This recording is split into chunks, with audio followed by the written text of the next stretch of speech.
ভাইজান, এই ভিডিওটা সমস্ত খানাকুলবাসীর জন্য। এই ২৬শে বিধানসভায় খানাকুলের মনোনীয় প্রার্থী আপনারা কাকে করতে চলেছেন? আপনাদের পছন্দনীয় প্রার্থীটা কে? আপনারা মতামত অন্তত কমেন্টে দিয়ে যাবেন। আর ভিডিওটা আপনারা এমনভাবে শেয়ার করবেন না যেন সকলের কাছে পৌঁছে যায়, সকলের মতামতটা যেন কমেন্টে দিয়ে যেতে পারে।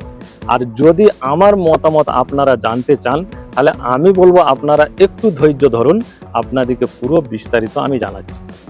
আপনারা ৩৪ বছর খানাকুল থেকে বিধানসভায় সিপিএমকে পাঠিয়েছিলেন, ১০ বছর টিএমসিকে পাঠিয়েছিলেন, ৫ বছর বিজেপিকে পাঠিয়েছিলেন।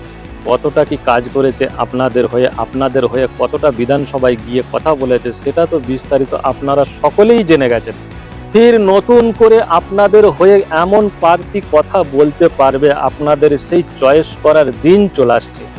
আপনারা এই ২৬শে বিধানসভায় এমন একটা প্রার্থীকে চয়েস করবেন যিনি হচ্ছে আপনাদের হয়ে বিধানসভায় গিয়ে উঁচু গলায় কথা বলতে পারবে যে আমার খানাকুলবাসী এতটা পেরেশানের মধ্যে আছে, এতটা কষ্টের মধ্যে আছে, আমার খানাকুলবাসীর হয়ে এই কাজটা করতে হবে, আমার খানাকুলবাসীর জন্য এই সুবিধাটা দিতে হবে।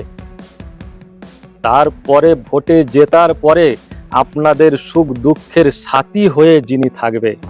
আপনারা তো প্রত্যেকটা রাজনৈতিক দলকে পাঠালেন ৩৪ বছর, ১০ বছর, ৫ বছর। আপনারা আবার একটা এমন প্রার্থী চয়েস করে বিধানসভায় পাঠান তিনার যেন যোগ্যতা থাকে।